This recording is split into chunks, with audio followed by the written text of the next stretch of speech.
नमस्ते। राष्ट्रिय वाणिज्य बैङ्क तह चारको द्वितीय पत्रको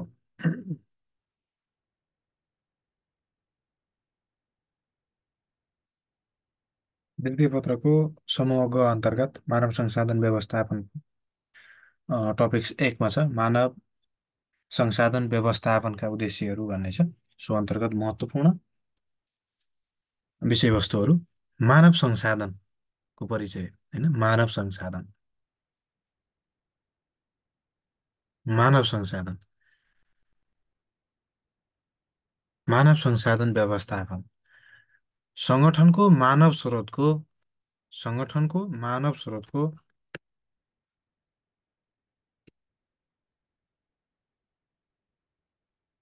सङ्गठनको मानव स्रोतको भर्ना पूर्वदेखि अवकाशसम्मको प्राप्ति सङ्गठनको मानव स्रोतको भर्ना पूर्वदेखि अवकाशसम्मको प्राप्ति, विकास, सदुपयोग र सम्भार कार्यहरू गर्ने सम्भारका कार्यहरू गर्ने वैधानिक निकायलाई मानव सम्बन्ध र व्यवहारको महत्त्व वकालत गरे सँगै सङ्गठनले मानव संसाधनका गतिविधिहरू सञ्चालन गर्न अलग व्यवस्थापनको व्यवस्था गरेको छ। बैङ्कमा मानव संसाधन विभाग खडा गरिएको हुन्छ। यस्तो विभागको समग्र क्रियाकलापलाई मानव संसाधन व्यवस्थापन भनिन्छ।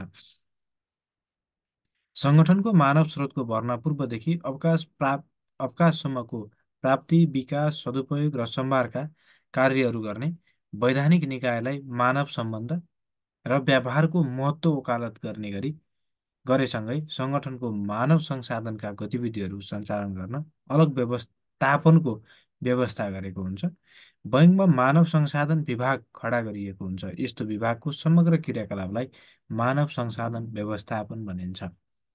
मानव संसाधन व्यवस्थापनले मानव संसाधनका योजना, सङ्गठन, निर्देशन, नियन्त्रण, सदुपयोग, विकास र मर्मतका कार्यहरू गर्दछन्।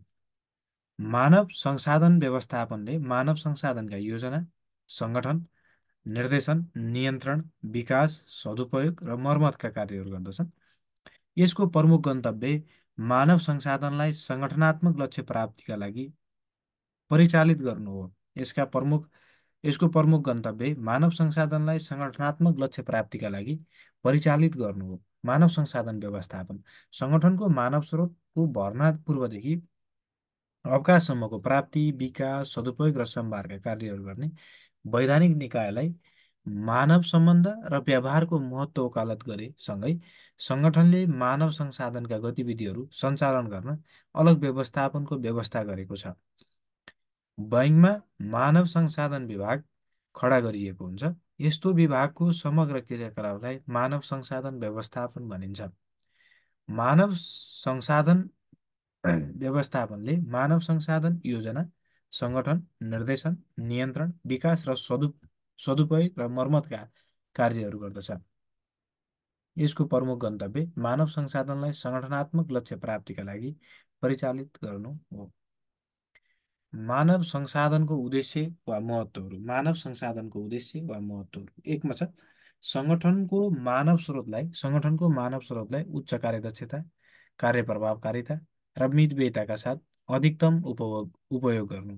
सङ्गठनको मानव स्रोतलाई उच्च कार्यदक्षता, कार्यप्रभावकारिता र मितव्ययिताका साथ अधिकतम उपयोग गर्नु। दुईमा कर्मचारीका व्यक्तिगत उद्देश्य र सङ्गठनात्मक लक्ष्यबीच सामञ्जस्यता कायम गर्दै एक अर्काको लक्ष्य प्राप्तिमा परिचालन गर्ने। कर्मचारीका व्यक्तिगत उद्देश्य र सङ्गठनात्मक लक्ष्यबीच सामञ्जस्यता कायम गर्दै एक अर्काको लक्ष्य प्राप्तिमा परिचालन गर्ने।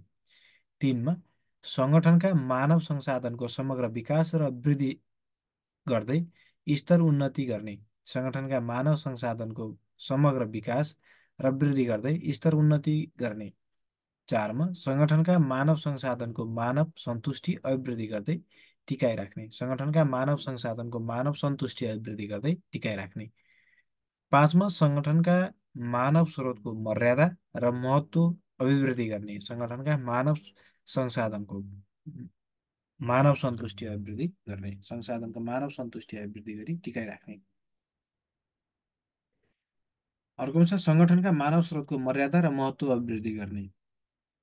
साथमा सङ्गठनको दोहोरो पदोसोपान निर्माण गरी सङ्गठनको पदोसोपान निर्माण गरी विभिन्न तहका कर्मचारीहरूलाई पदोसोपानमा व्यवस्थित गर्ने। सङ्गठनको पदोसोपान निर्माण गरी विभिन्न तहका कर्मचारीहरूलाई पदोसोपानमा व्यवस्थित गर्ने।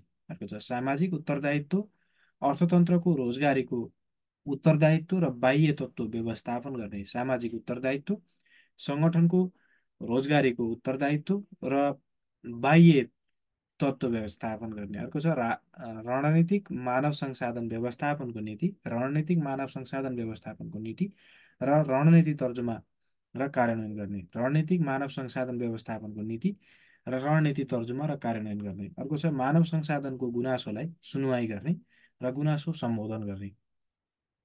मानव संसाधनको गुनासोलाई सुनवाई गर्ने र सम्बोधन गर्ने। यसरी मानव संसाधनको उद्देश्य वा महत्त्व भनेर भन्यो भने यो अति नै महत्त्वपूर्ण छ। एकमा छ सङ्गठनको मानव स्रोतलाई उच्च कार्यदक्षता, कार्यप्रभावकारिता र मितव्ययिताका साथ अधिकतम उपयोग गर्ने। दुईमा छ कर्मचारीका व्यक्तिगत उद्देश्य र सङ्गठनात्मक लक्ष्यबीच सामञ्जस्यता कायम गर्दै एकअर्काको लक्ष्य प्राप्तिमा परिचालन गर्ने। तिनमा छ सङ्गठनका मानव संसाधनको समग्र विकास र वृद्धि गर्दै स्तर उन्नति गर्ने। चारमा छ सङ्गठनका मानव संसाधनको मानव सन्तुष्टि अभिवृद्धि गर्दै टिकाइराख्ने। पाँचमा छ सङ्गठनका मानव स्रोतको मर्यादा र महत्त्व अभिवृद्धि गर्ने। छमा छ सङ्गठनको पदोसोपान निर्माण गरी विभिन्न तहका कर्मचारीहरूलाई पदोसोपानमा व्यवस्थित गर्ने।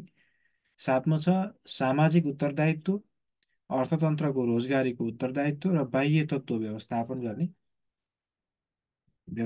गर्ने। आठमा रणनीतिक मानव संसाधन व्यवस्थापनको नीति र रणनीति तर्जुमा र कार्यान्वयन गर्ने। रणनीतिक मानव संसाधन व्यवस्थापनको नीति र रणनीति तर्जुमा र कार्यान्वयन गर्ने। नौमा छ मानव संसाधनको गुनासोलाई सुनवाई गर्ने र गुनासो सम्बोधन गर्ने। मानव संसाधनको गुनासोलाई सुनवाई गर्ने र सम्बोधन गर्ने। अर्को टपिक छ मानव संसाधनका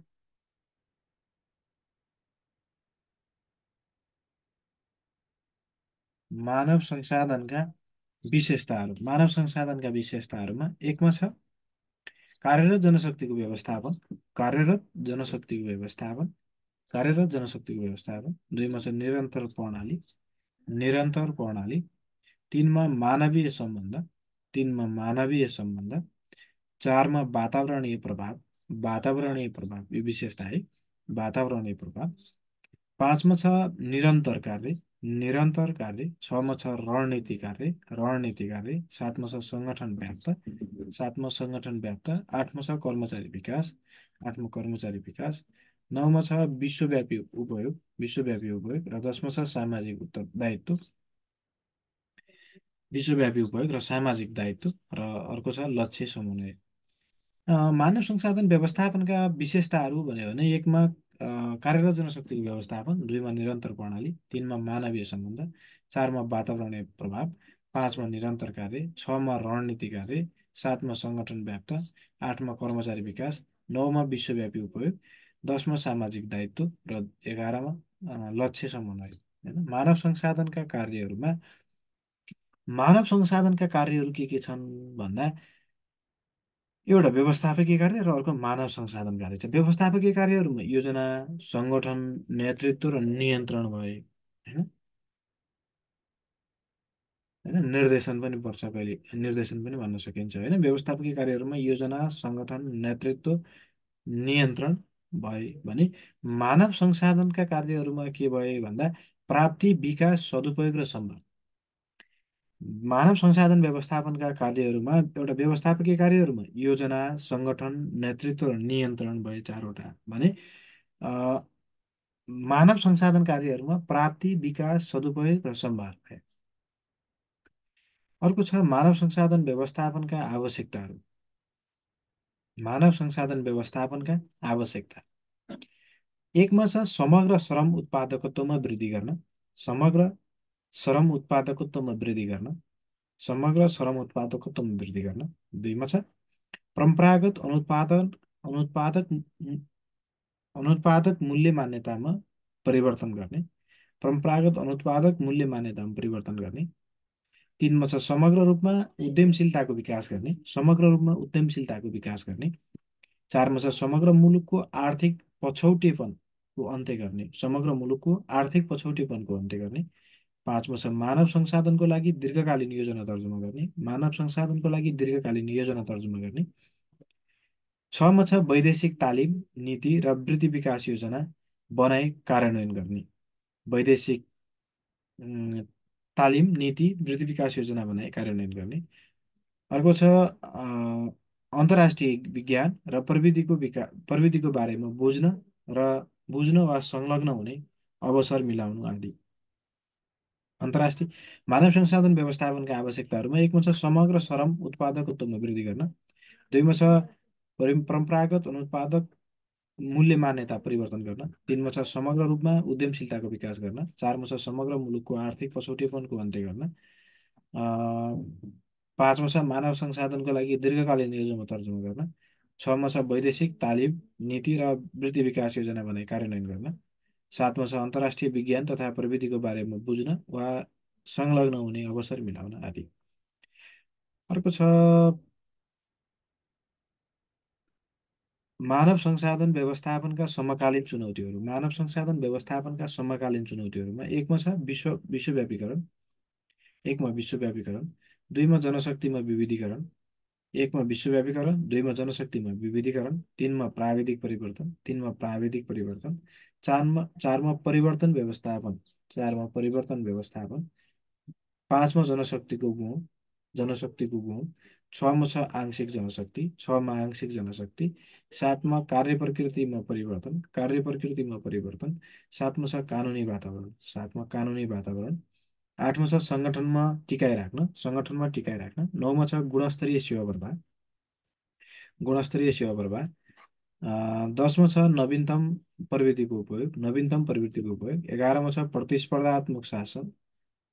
प्रतिस्पर्धात्मक प्रशासन, बाह्रमा छ सुशासन कायम राख्नु, तेह्रमा छ उत्कृष्ट जनशक्तिको प्राप्ति, चौधमा छ योग्यता प्रणालीको संरक्षण,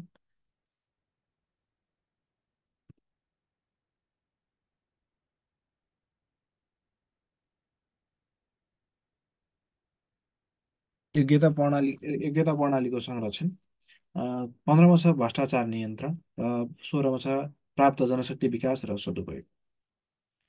यसरी मानव संसाधन व्यवस्थापनका समकालीन चुनौतीहरूमा विश्वव्यापीकरण, जनशक्तिमा विविधीकरण, प्राविधिक परिवर्तन व्यवस्थापन, जनशक्तिको गुण, आंशिक जनशक्ति, कार्य प्रकृतिमा परिवर्तन, कानुनी वातावरण, सङ्गठनमा टिकाइ राख्न, गुणस्तरीय सेवा प्रवाह, नवीनतम प्रविधिको प्रयोग, प्रतिस्पर्धात्मक प्रशासन, सुशासन कायम राख्नु, उत्कृष्ट जनशक्तिको प्राप्ति, योजना प्रणालीको संरक्षण, भ्रष्टाचार नियन्त्रण, प्राप्त जनशक्ति विकास र उपयोग। मानव संसाधन व्यवस्थापनका चुनौतीहरू, मानव संसाधनका चुनौतीहरू होइन, बैङ्कमा मानव संसाधनका चुनौतीहरू के छन् भने मानव स्रोतको अधिकतम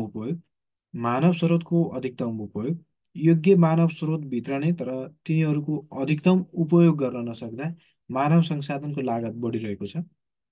दुईमा छ मानव स्रोतको टिकाउ, योग्य र दक्ष मानव स्रोत एक बैङ्कबाट अर्को बैङ्कमा सर्ने प्रकृतिले कोर कर्मचारी निर्माण गर्न नसक्नु। तिनमा छ मानव स्रोत ज्ञान व्यवस्थापन, नवीन कर्मचारीहरूको ज्ञान र क्षमतालाई ग्रहण गर्ने र सिकन्ते सङ्गठनको रूपमा विकास गर्ने चुनौती। चारमा छ मानव स्रोत सशक्तिकरण, विभिन्न वर्ग, क्षेत्र, भाषा, उमेर, लिङ्गबाट आएका मानव स्रोतलाई मूल प्रवाहीकरण र सशक्तिकरण गर्न चुनौती छ। पाँचमा छ प्रविधिसँग तालमेल, प्रविधिको परिवर्तनसँगै मानव स्रोतलाई तालमेल र प्रविधि मैत्री बनाउनु चुनौती छ। छमा छ व्यवहारवादी सुधार, ग्राहक मैत्री र सेवा प्रवाह सुहाउँदो व्यवहार चुनौतीपूर्ण छ। सातमा छ कर्मचारीको महत्वाकांक्षा व्यवस्थापन, महत्वाकांक्षी शीघ्र प्राप्तिको हटबडाहट र छिटो निराश बन्ने जनशक्तिलाई सङ्गठनले परिवर्तन गर्न चुनौती छ। आठमा छ परिवर्तन व्यवस्थापन, बैङ्कको प्रविधि र प्रक्रिया वा रूपान्तरण गर्न चुनौतीपूर्ण छ। यसरी बैङ्कमा मानव संसाधनका चुनौतीहरू के के छन् भन्दा एकमा मानव स्रोतको अधिकतम उपयोग, दुईमा मानव स्रोतको टिकाउ, तिनमा मानव स्रोतको ज्ञान व्यवस्थापन, चारमा मानव स्रोत सशक्तिकरण, पाँचमा प्रविधिसँग तालमेल, छमा छ व्यवहारवादी सुधार र सातमा छ कर्मचारीको महत्वाकांक्षा व्यवस्थापन र आठमा छ परिवर्तन व्यवस्थापन। यसरी यो टपिक्समा महत्त्वपूर्ण विषयवस्तुहरू यिनी हुन्। हस् त, धन्यवाद।